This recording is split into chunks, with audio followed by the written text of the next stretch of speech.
Proverbs 2, the protective power of wisdom. Proverbs 2 presents a compelling and structured appeal for the pursuit of wisdom, portraying it not only as a moral imperative but as a life-sustaining and soul-preserving treasure. The chapter opens with a father's earnest exhortation to his son, laying out a conditional framework. If the son receives wisdom, treasures it, actively listens, and diligently seeks understanding, then he will come to comprehend the fear of the Lord and gain the knowledge of God. This conditional setup emphasizes that wisdom is not passively attained, it must be sought with effort and intention, like silver or hidden treasure. It requires a posture of humility and hunger, demonstrating that the pursuit of wisdom is itself a reflection of one's desire to walk rightly before God. At the heart of this pursuit lies a foundational truth: wisdom is ultimately a gift from God. While the seeker must be active and disciplined, the source of all true wisdom, knowledge, and understanding is the Lord. Verses 6 through 9 underscore this divine origin, stating that God gives wisdom and stores it up for the upright. He is a protector of those who walk with integrity, guarding their paths and preserving their way. This depiction shows that wisdom is not merely intellectual, it is moral and spiritual, rooted in a relationship with a just and faithful God. The outcome of this relationship is not only knowledge but the ability to understand righteousness, justice, equity, and every good path. Once wisdom is embraced, it begins to shape the inner life of the individual. The heart and soul become a dwelling place for discretion and understanding, which in turn act as protective agents. The chapter moves into a practical explanation of how wisdom preserves and delivers. It shields one from the influence of evil people, those who speak perversely, rejoice in wrongdoing, and deliberately walk in darkness. These are individuals who have turned away from uprightness, choosing instead to live by crooked and deceptive ways. Wisdom enables the seeker to recognize such people and avoid their destructive influence.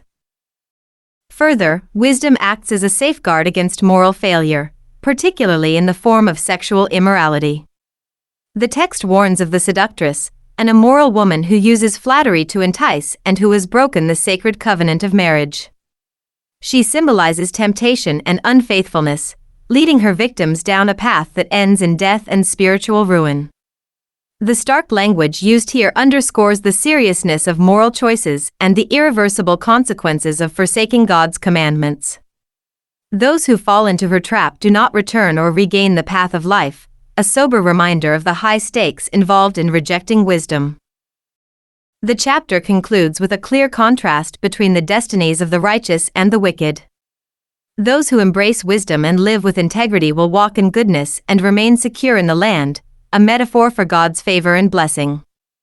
In contrast, the wicked and unfaithful will be cut off and uprooted, symbolizing divine judgment and loss.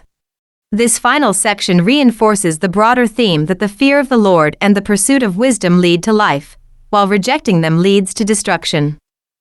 Proverbs 2 is both an invitation and a warning.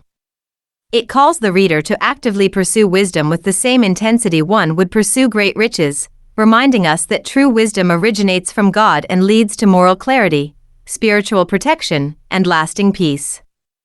At the same time, it warns of the dire consequences of ignoring wisdom, falling prey to evil influences, moral corruption, and ultimately, spiritual death.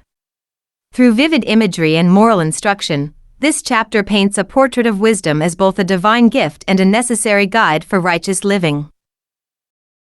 My son, if you receive my words and treasure my commands within you, so that you incline your ear to wisdom and apply your heart to understanding, yes, if you cry out for discernment and lift up your voice for understanding, if you seek her as silver and search for her as for hidden treasures, then you will understand the fear of the Lord and find the knowledge of God. For the Lord gives wisdom. From his mouth come knowledge and understanding. He stores up sound wisdom for the upright. He is a shield to those who walk uprightly. He guards the paths of justice and preserves the way of his saints. Then you will understand righteousness and justice, equity, and every good path. When wisdom enters your heart, and knowledge is pleasant to your soul, discretion will preserve you, understanding will keep you. to deliver you from the way of evil, from the man who speaks perverse things, from those who leave the paths of uprightness to walk in the ways of darkness, who rejoice in doing evil, and delight in the perversity of the wicked, whose ways are crooked, and who are devious in their paths, to deliver you from the immoral woman, from the seductress who flatters with her words, who forsakes the companion of her youth, and forgets the covenant of her God. For her house leads down to death, and her paths to the dead. None who go to her return, nor do they regain the paths of life. So you may walk in the way of goodness, and keep to the paths of righteousness. For the upright will dwell in the land, and the blameless will remain in it. But the wicked will be cut off from the earth, and the unfaithful will be uprooted from it.